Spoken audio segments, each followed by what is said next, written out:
नमस्कार, मी मयुरी आणि आपण पाहत आहात 7 स्टार न्यूज। बबूताई पाटील यांनी बांबवडी शाळा मॉडेल केली आणि मुलांच्या शिक्षणाची उंची वाढवली। जिल्हा परिषद शाळा ही हक्काची आहे, त्यामुळे आपली शाळा चांगली असली पाहिजे। शासनाने सुविधा दिली नाही तरी आपण आपली शाळा चांगली करणे हे महत्त्वाचे आहे। बबूताई पाटील यांनी कायम माझी शाळा म्हणून टिकवली आणि चांगली केली। त्यांचं खरंच खूप कौतुक आहे। शाळेत मुलांना चांगले ज्ञान दिलं पाहिजे। पाटील यांनी निवृत्त न होता बाकीच्या शाळांना भेट देऊन शाळेतील उणिवा दाखवून द्याव्यात। शाळा सुधारण्यासाठी त्यांनी प्रयत्न करावेत। शाळा आपल्या सर्वांसाठी टिकवायची आहे, असे मत आमदार अरुण अण्णा लाड यांनी बबूताई विश्वनाथ पाटील यांच्या सेवानिवृत्त कार्यक्रमात व्यक्त केले। या कार्यक्रमात बांबवडे गावचे सरपंच, उपसरपंच, ग्रामपंचायत सदस्य, सर्व शिक्षक, पदाधिकारी, ग्रामस्थ उपस्थित होते। प्राथमिक शाळेची अवस्था काय चांगली नाही, पण या बबूताईंनी तुमच्या शाळेची अवस्था चांगली केली आणि मॉडेल स्कूल केलं। या मॉडेल स्कूलमध्ये सुद्धा आज पहिली ते 7वी आहे, 90 मुली, 50 मुले आणि 8 शिक्षक आहेत। म्हणजे प्रत्येक पुढे एक शिक्षक असो आणि एचएम सुद्धा वेगळा आहे। म्हणजे ही शाळा तुम्ही इतकी चांगली केली आणि त्यांनी वैयक्तिक लक्ष दिलं म्हणून चांगलं झाले। सोन्या पांडवांना सांगितलं किंवा कशा पहिली काय शाळा होती आणि आता शाळा काय केली, काय झाली, तर बबूताईचं लक्ष होतं, त्यामुळे ही शाळा चांगली इतकी झाली। कौटुंबिक झालं, मुलांना चांगलं शिकवलं, इंजिनिअरिंग केलं, परदेशी शिक्षण पाठवलं, इत्यादी काही पडले। स्वतःच्या मुलांना जो चांगला शिकवतो तो आपल्या आयुष्यात यशस्वी झाला आणि बाकीच्या मुलांना शिक्षणाला पात्र झाला असं म्हणूया आपण।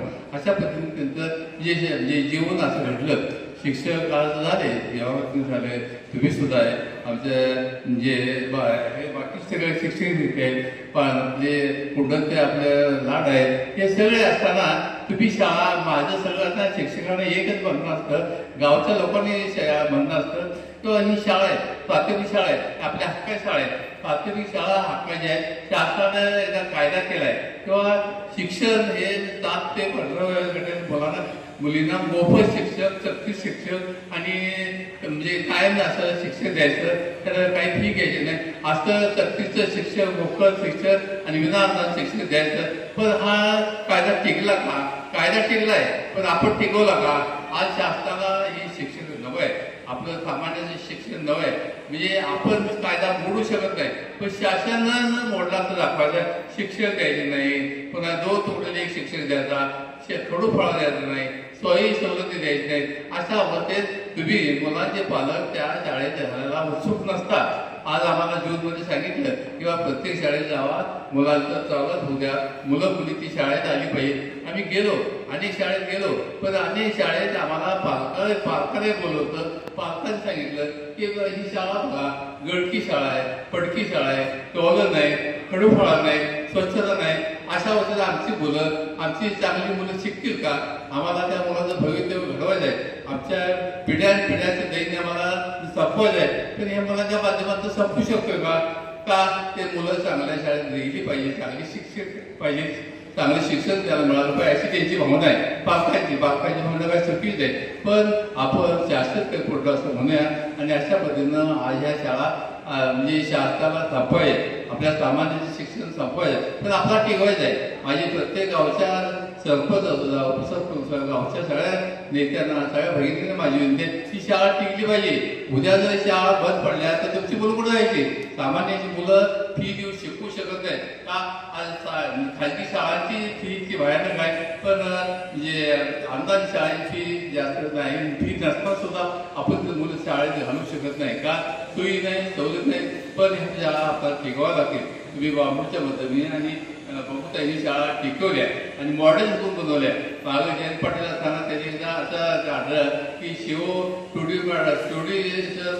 होते जयंत पाटील, मॉडेल स्कूल बनवायचं, ज्या शाळा मागतील त्या मॉडेल स्कूल द्यायचे आणि त्यांना चांगल्या घडवायच्या।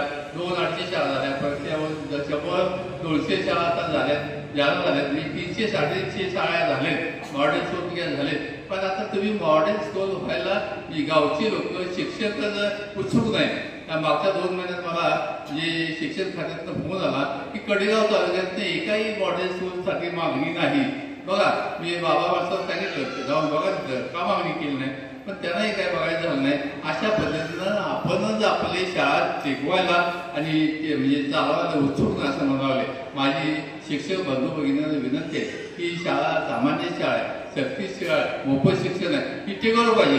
उद्या जर नाही टिकलं तर ह्या मुलांना जायचं कुठं? मागं एसटीचा 2 वर्षापासून एसटीचा स्तंभ झाला. एसटीच्या स्तंभात 16% वाढी असलेल्या खेडोपाडच्या मुलीची शाळा बंद झाली आणि अशा अवस्थेत मुलांना जायचं कुठं? मागच्या 2 महिन्यात आता वाढलेल्या आहेत. महापालिकेच्या पुणे महापालिकेच्या शाळात 25% मुलांना काही येत नाही, म्हणजे ज्यांना आवश्यक ते ज्ञान नाही, काही येत नाही. म्हणजे का बाबा हे तुम्ही सक्तीचं मोफत शिक्षण देतात आणि आता तुम्ही शिक्षक का करू? माझी शिक्षक बंधूंना विनंती आहे, तुम्ही करू नका. आणि झपोता येतं माझी विनंती आहे, तुम्ही आज सेवा निवृत्त झाला असता तर शाळेच्या शिक्षणाच्या असं मुक्त होऊ नका. प्रत्येक शाळेत जावा. आज आमच्या कुंडसह सगळ्या शाळेत घ्या. तिथं काय कमी आहे ते सांगा, कमी आहे ते सांगा. त्या शाळेला काय पाहिजे देऊया. आज आम्ही निधी देतोय, निधी घ्या म्हणतोय, पण शाळेला कोण निधीच मागितला झालाय. कोण स्मशानभूमीला मागतंय, कोण रस्त्याला मागतंय, कोण देवळाला मागतंय. देवळ शासनावर होईल, लोकांच्या पटात होईल, पण शाळा ह्या शाळा आमच्या पटात व्हायची अपेक्षा आहे. पण आज कमीत कमी शाळा ना निधी मागितला जातो, नको त्या गोष्टीला निधी मागितला जातो. ही वस्तुस्थिती आहे आणि अवघड आहे, शोकांतिक आहे. पण आपण हे टिकवूया, शाळा टिकवलं पाहिजे. शाळा नाही टिकल्या तर उद्या बंद पडल्या तर सामान्याचं शिक्षण बंद पडेल. ही सामान्य मुलं जायची कुठं? सामान्य त्यांना वेळ नाही, ते शेती आहे, उद्योग आहे, आता मुलांच्या लक्षाला वेळ नाही. आई शाळा गावात शाळा चालते, चालली आहे, चालवत आहे. आणि माझी सुद्धा तुम्हाला शिक्षक बंधुभगिनी तुम्ही शाळा चालवा. तुम्ही एक आव्हान मग केला की आज आपल्या गावात खेडोपाडच्या शाळा संपायला आले, पण हे आम्हाला संपून द्यायचे नाही, आम्हाला चालवायचे. तुम्ही आव्हान म्हणून घ्या. पण हे तुमचं काम राहिलेलं आहे, गावचं काम राहिलेलं आहे. गावानं सुद्धा काय पाहिजे द्यावं, पंचायतीनं काय लक्ष द्यावं, त्याचं काय पाहिजे सोयी सवलत द्यावे. खड्डेच आम्हाला मागावं, आम्ही देतोय, पण ह्या शाळा चालवा अशी माझी शिक्षक बंधुभगिनी विनंती आहे. तुमच्या हातात आहे. आता शासनाला थांबवायचे, लोकांना चाललं तर चालवायचं आहे, पण तुम्हाला चालवायचं आहे. तुमची पुढची कुठे जायची? गेल्या 10 वर्षात एक शिक्षक शाळेत घेतला गेला नाही का? त्यांना माझ्या संपवायचं आहे, या शिक्षक घ्यायची नाही, नको त्या गोष्टीला लक्ष द्यायचं. आणि अशा पद्धतीनं शासनाला शाळा थांबवायचे, शिक्षक थांबवायचे, मग आपला चालवायचं आहे आणि सामान्य शिक्षण टिकवायचं आहे. तुम्ही लक्ष दिलं तर होऊ शकताय. ज्या ज्या शाळेत शिक्षक आहेत त्या शाळेत तुम्ही जावा. 20 मुलांच्या पुढं कशी संख्या आहे की बघा, 20 मुलांच्या पुढं संख्या झाली पाहिजे आणि प्रत्येक मुलीला एक शिक्षक मिळालं पाहिजे. की शिक्षणासारख्या पवित्र क्षेत्रात काम करण्याची संधी मिळाली हे मी माझं भाग्य समजते. शिक्षिका म्हणून काम करताना विद्यार्थ्यांशी बांधिलकी ठेवून तुमच्या सर्वांच्या सहकार्याने समाधानकारक काम करू शकले याचा आनंद वाटतो. काम करताना मला केवळ अनुभव आणि ज्ञानच मिळालं नाही, तर अनेक चांगले सहकारी आणि मित्र मिळाले. शिक्षिका म्हणून माझ्या सेवेची सुरुवात खरसुंडी तालुका आटपाडी येथून झाली. पंचायत समितीमध्ये हजर झाल्यानंतर कोणती शाळा पाहिजे असं सभापतींनी विचारलं. त्यावेळेला विचारत होते मला कुठल्या सोयीची शाळा पाहिजे. त्यावेळी पंचायत समितीच्या सदस्य साई पुजारी तिथे उपस्थित होत्या. मला त्या भागाची माहिती नसल्यामुळं मी माझ्या मुलाच्या शिक्षणाची सोय होईल असं गाव मला द्या असं मी म्हणाले. आणि त्यावेळी लगेच मला खरसुंडी गाव दिलं आणि सभापतींची गाडी मला शाळेपर्यंत सोडायला आली. म्हणजे इतका सुंदर तो प्रवास होता. म्हणजे सुरुवात खूप सुंदर होती. 5.5 वर्ष खरसुंडीत राहून सेवा केली. आज खरसुंडीतून भरपूर लोक इथं आलेले आहेत. माझे सहकारी, विद्यार्थी, पालक कार्यक्रमासाठी खरसुंडीहून इथं उपस्थित झालेले आहेत. त्याच्यानंतर माझी विसापूरला बदली झाली. विसापूरमध्ये 8.5 वर्ष सेवा झाली. तिथले माझे सहकारी, अधिकारी, पालक, ग्रामस्थ त्यांचे खूप मोलाचे सहकार्य मिळाले. माझे विसापूरचे विद्यार्थी खूप चांगल्या पदावर कार्यरत आहेत. आज माझ्या सेवापूर्तीसाठी ते इथे उपस्थित आहेत. याचा मला खूप आनंद आणि अभिमान सुद्धा वाटतो. माझी निम्म्यापेक्षा जास्त सेवा माझ्या गावात बांबवडे इथे करता आली. त्यामुळे मी स्वतःला खूप भाग्यवान समजते. माझे गाव, माझी शाळा, माझे विद्यार्थी या भावनेतून कार्यरत राहिले. 16 वर्षे 6 महिने बांबवडत सेवा केली. 16 वर्षे कशी संपली हे कळलंच नाही. माझ्या गावच्या लोकांनी, पालकांनी खूप सन्मानपूर्वक वागणूक दिली. खूप चांगले सहकारी मिळाले. गट शिक्षणाधिकारी, केंद्र प्रमुख साहेब, त्यांच्याकडून प्रेरणा मिळाली. बांबोड्यातले माझे सहकारी अगदी आम्ही एका कुटुंबातले असल्यासारखे राहतोय, त्यामुळं कामाचा ताण कधी वाटलाच नाही. माझी सगळी सेवा खूप चांगल्या प्रकारे पार पडली. सर्वांच्या सहकार्यामुळे शाळेला मॉडेल स्कूलचा दर्जा मिळाला. मॉडेल स्कूलला निधी मिळवण्यासाठी माननीय अरुणांना व शरदभाऊ यांच्याकडे वारंवार जाणं व्हायचं. शाळेचं कुठलंही काम करायचं असं म्हटलं की लगेच अण्णा तयार असायचे. निधीची तरतूद करायचे. 1 कोटीपेक्षा जास्त कामे अण्णा आणि भाऊंच्या सहकार्यातून झालेली आहेत. गावातूनही खूप लोकांनी वस्तू, पाणी किंवा रोख रक्कम अशी देणगी दिलेली आहे. त्या सर्वांचे खूप खूप आभार. माझ्या या यशस्वी प्रवासात माझ्या सहकाऱ्यांचा, वरिष्ठांचा आणि कुटुंबियांचा खूप मोठा वाटा आहे. त्यांचं सतत मिळालेलं प्रोत्साहन, मार्गदर्शन आणि आधार यामुळेच मी इथपर्यंत पोहोचू शकले.